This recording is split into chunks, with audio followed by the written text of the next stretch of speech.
குறிபார்த்து எறியப்பட்ட சவுலின் அம்புகள் திசை மாறி போக செய்த தயவு பெரியதே.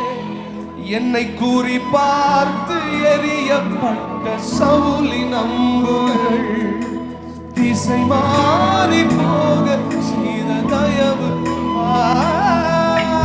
ஒரு அடியின் தூரத்திலே கண்ட மரணத்தை தடுத்து நிறுத்தி பாதுகாத்த தயவு பெரியதே.